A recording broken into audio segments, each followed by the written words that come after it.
Okay, so we're at one of the steps of the project of the 454, and this step is the honing of the block. So we have a couple more steps to do before we start putting everything together.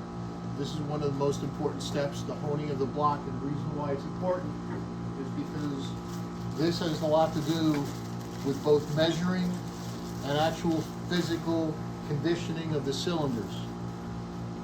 All right, so you want your piston to fit into the cylinders, and you want it to fit so you have enough clearance between the skirts of the piston and the cylinder walls. You have to go by the manufacturer specifications. On this one, it's from 5 thousandths to 6 thousandths, 4.5 thousandths is minimal. Too much clearance and the piston is going to wiggle inside. It's going to wear out, it's going to make noise. Too little clearance and the piston is going to overheat and it's going to cause a lot of friction and it's going to scuff up the cylinder and bad things are going to happen. So you want your cylinders also to be true. You want them to be even as far as taper is concerned. In other words, the bottom versus the top. And you also want it true on a circular fashion, so you don't want it out of round. So the honing procedure, if you use a ball hone or if you use a bottle brush, it's not going to get you anywhere. It's only going to fool you. If you use this type of hone, and if you're very careful, you know what you're doing.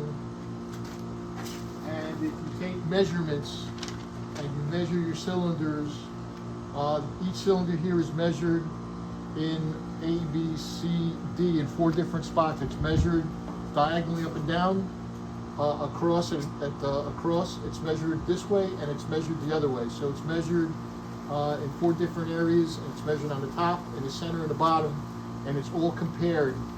And what honing will do is not only will it clean it up, but if you do it carefully, you can clean it up to the point where you can get it more or less very symmetrical within thousandths of an inch. It takes a long time, it's a long procedure, but it can get done. So just to give you an idea, we're going to do, this is number 4, this is cylinder number 4. We're going to do cylinder number 4 real quick. I already honed them. This is a fine, this is the last hone. This is for moly rings, for plasma moly, so it's a 400 hone. So to give you an idea, we're going to go slow. And we're going to go up and down. And you're going to try to keep it as far as centered as possible as you're going up and down. And what you're striving for is a 45-degree crosshatch pattern.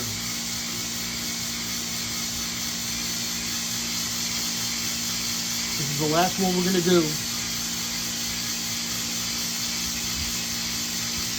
And it's not 2 or 3 passes. You have to get rid of all the ghosts in the cylinder. If there's any ghosts in there,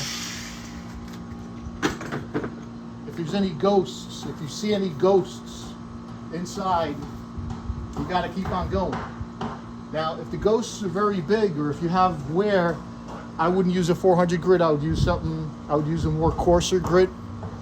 And you keep on measuring. You would want to measure the bottom again. You want to center. You want to measure where the top ring goes. And you can find out where the top ring goes is by doing a subtraction. Take your deck, subtract your normal piston to deck clearance, which is about 25 thousandths. Find out where the top ring is, measure down, add both of them together, and that's where your top ring is. So what you're looking for is a crosshatch pattern. You may want to focus in a little bit closer. And you can see how the crosshatch pattern, you'll see it on all the cylinders. So this is finished. It's just a matter of just cleaning the block, cleaning the oil passages, and then we'll go to the next step. This is a 454, Chevrolet 454 build. It's 2022, and we're going to build it hopefully by the end of the year.